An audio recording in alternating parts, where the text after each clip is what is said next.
Thank you. Good evening, ladies, and gentlemen at the back, and lady. Thanks for coming along to my talk. Today, being at the Enlighten Adelaide, it's all about collaboration over competition. That's one of the key messages of Enlighten Adelaide. And it's really important, that message, when we consider how we protect the earth and what we need to do to collaborate with it, because we're not doing that in so many ways. You might have seen just recently the social media flood of images that is now everywhere. You'd see pictures of plates and cups and things in the oceans. You'd see plastic pieces inside birds' tummies. So we've got a flood of plastic products out there in the marketplace, which is doing our environment a hell of a lot of damage. And we really need to think about what we do when it comes to parties and events. So, can you hear me okay? Is that all right still? So, where we fit in is we provide compostable tableware to parties. We are working on a reusable section as well, that's coming up shortly. We also look at reusable decorations and wholesome party favours, so that next time you're having an event, you can party sustainably. That's our little catchphrase. So the business is called Eco Party Box, and we also run another business called Down to Earth Events. And what we do there is provide the compostable tableware to event organisers, at least the food and drink vendors.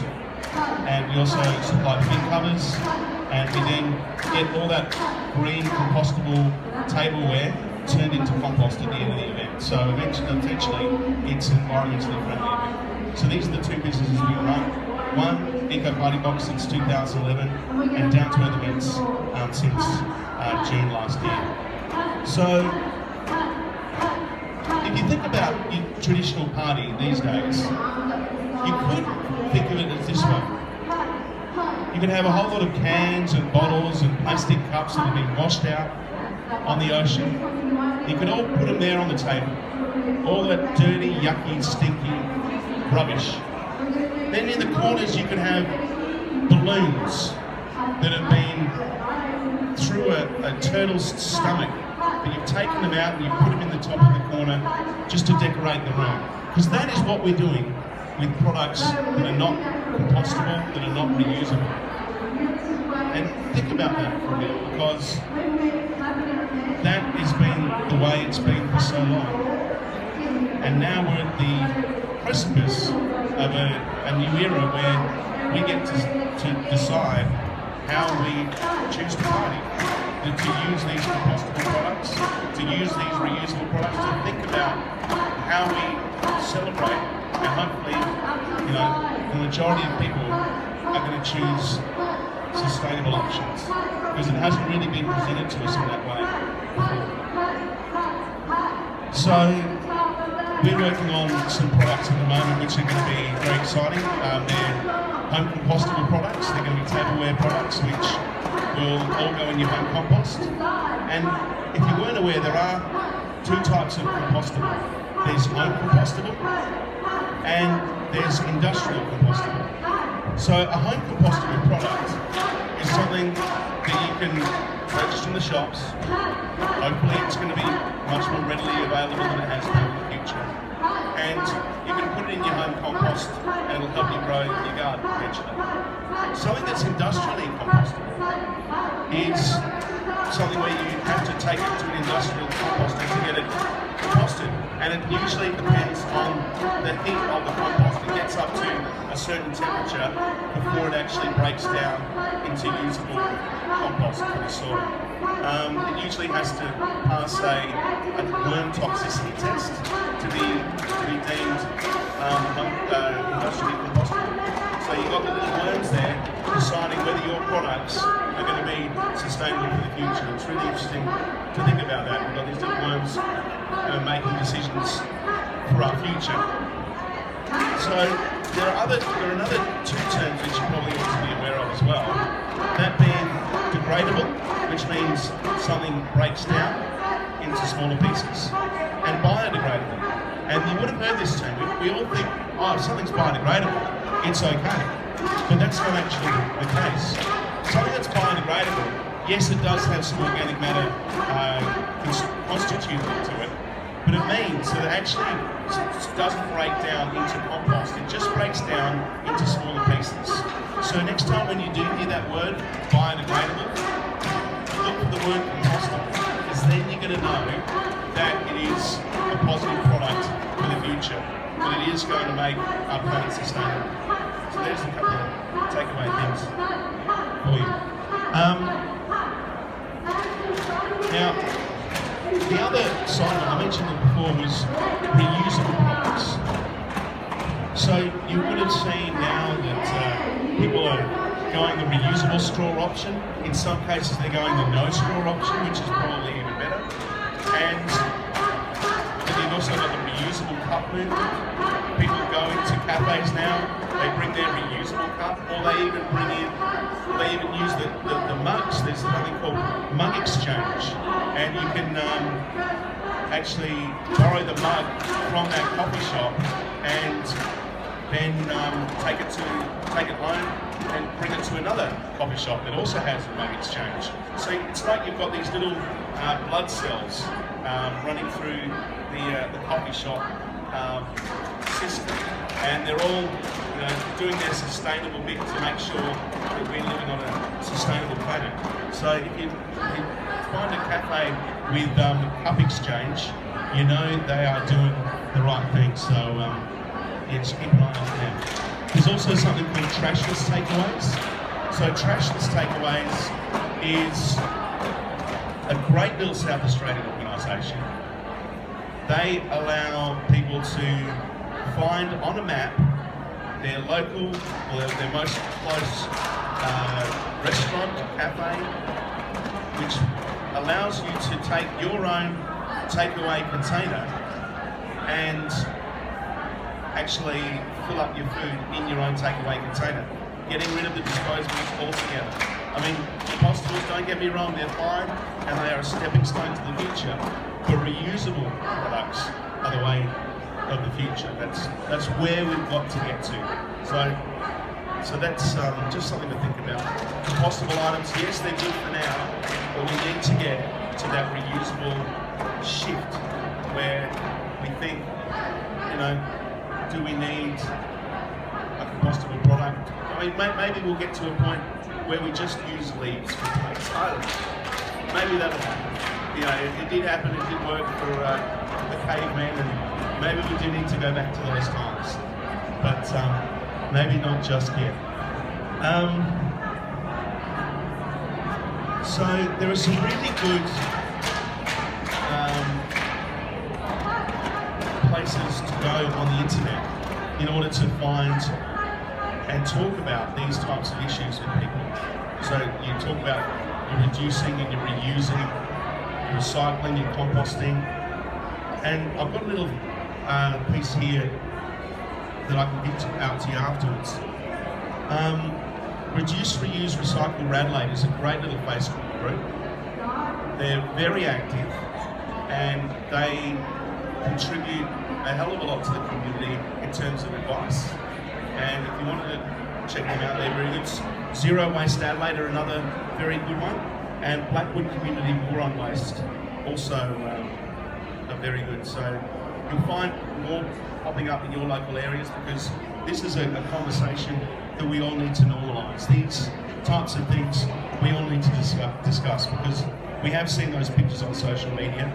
We've seen all the plastic in the oceans. We've seen them in the birds' tummies. We need to normalise this. We need to make people just have the conversation. Just like mental illness was, some time ago not discussed. People are still talking, people are starting to talk about that more and starting to normalise that conversation. So many other conversations towards our sustainability need to happen. We need to be moving away from the old paradigm, creating this new one with new products, with new healing modalities. You're going to see heaps around here today. I'm just so excited to be in the room with all these people. It's just such a great buzz just to be a part of it all. And the other one to check out, by the way, was War on Waste AU. So if you're on Facebook, that is another really good group, War on Waste AU. You would have seen the TV show? Ever seen the TV show? Yeah. So, do you enjoy the show? Yeah. And what were your takeaways from that? What do you get out of the show? Anything? Sorry? Yeah. Yeah. So we can recycle most things. One of the things that was discussed on the show, but was actually factually wrong in that case, was these types of cups. So this is a compostable cup. It's not a home compostable cup, it's an industrial compostable cup. It'll go in your green bin in South Australia, but it won't go in every green bin around Australia because not every industrial composter is equipped to process this sort of product properly. So we're lucky here in SA to be able to do that. The lids as well, they're industrially compostable. But War on Waste, what they said was they weren't recyclable, where in actual fact the lining on top of or around or on the inside of these actual cups, they are uncompostable. They dissolve and they are industrially compostable. So they'll dissolve in the recycling process, and so these will be, or these are actually recyclable and industrially compostable. So there was a little bit of confusion when that came out, and for little businesses like ours, I suppose we didn't see too much of a change in purchasing because we've always promoted them as compostable, but it was certainly something that we needed to question and bring into people's awareness. So we wrote blogs about that, and we were able to let people know that, well, War on Waste, you did get it wrong. So you got to, they did correct it. I don't know if it was as a result of our blog. We probably, no, we wouldn't think that, but it was certainly rectified in the next series. They did sort that out, which is good because we don't want to be going into the marketplace putting out false truths about other products in order to promote other ones that aren't so good. And that's what potentially could have happened, because there is a company called Simply Cups, and they promote recyclable cups, saying that they are a better alternative to compostable cups. Now, if you've got a product that is only recyclable, well, that's not true. If you've got a product that's compostable and recyclable, you can put them in two waste streams, then obviously it's a better choice. So we really need to make sure that this industry that we're in, which is the party industry, the packaging industry, is authentic. It does not promote businesses which aren't going to do the right thing. And so that's why we have partnered with the ones that we like. One of them being Biopack, another one being Pack Training. And they provide us with these sorts of products. This is made of bamboo pulp.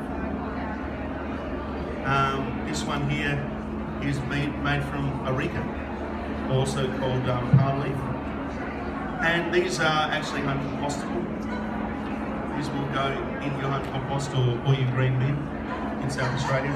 And it can go in any green bin in around Australia, these products themselves. so you can cement. So we provide sugarcane products, which are also combustible. They're made into plates and bowls. We have cornstarch cutlery and wooden cutlery. Cornstarch cutlery, that is industrially compostable, so it doesn't go in your green bin, so we prefer the wooden ones, which are uncompostable. So these products are allowing us to go into events like this, and today we've got those green bins out, and we're hopefully going to be getting more and more people recognising that these bin systems that we've got in place are there to encourage the trapment of compostable products, and that will get composted, because at the end of the event, guys here at the convention centre will be putting it in their biopack compost bin. So that's a really good thing that they're doing, and we're really rapt to be a part of that. One other thing to talk about is the rise and fall of balloons. So, hands up if you think balloons are good for the environment. No one here thinks balloons are good for the environment? No? Well, that's absolutely right. So, going back was it 2014, our little store stopped selling balloons. We'd done enough research to realise that, well, the biodegradability claims weren't actually true, and the balloon manufacturers were telling us porcupines. And it was one of our best sellers at the time. And I remember it, Tina and I, that's my wife, who runs the business, we run it together. We weren't sure, There were other stores that were selling, other eco-party stores overseas that were selling balloons, and we thought, should we do it, But, and then the manufacturers were saying, oh, it biodegrades at the rate of an oak leaf, so it must be okay. Tina had done a test in our compost and she wasn't very happy with the results. And I dug deeper. I dug deeper into the research to find out, who had done the actual study to say that it biodegraded at the rate of an oak leaf. And it was one man. And that man had worked for the balloon industry. And so we thought, well, that's a conflict of interest, that makes our mind up. And we stopped selling balloons. So as it turns out, we were in a documentary last year called Rubber Jellyfish. And Rubber Jellyfish is a great hour-and-a-half documentary. Hopefully it'll be on Netflix later this year. You'll be able to see it. Have you seen it? Have you seen Rubber Jellyfish? No. So it basically looks at a balloons, latex balloons, and how when they rise into the atmosphere after a balloon release, they pop and they fall back down to earth, and they end up looking like a little jellyfish. And what happens then is that sea turtles come along thinking that they're jellyfish and eats them. This goes into their tummies, and a lot of them unfortunately die. So it's a terrible story, and we were lucky enough to be a part of this excellent documentary, which just really exposed the balloon industry for what it was, or what it has been in the past. And there's another organisation called the Pro-Environmental Balloon Alliance. So again, you've got an industry trying to pass off itself as being sustainable, but what they eventually admitted on camera, the actual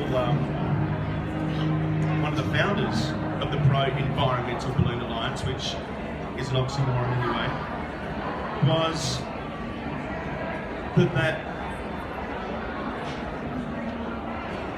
these balloons were not biodegradable. That was directly from her mouth. So you had the industry proclaiming all along that they were biodegradable. Somebody did just a little bit of research we had decided not to sell balloons in our store as well. We were the only party store not to do it. And suddenly, things began to change. And they eventually coughed up and said they're not biodegradable. Now, they're trying to say just pin it and bin it. And as far as we're concerned, it's too late. You guys misled people. And we can do better than balloons anyway. You've got honeycomb balls that can be reused. You've got bunting all around here today that can decorate a party.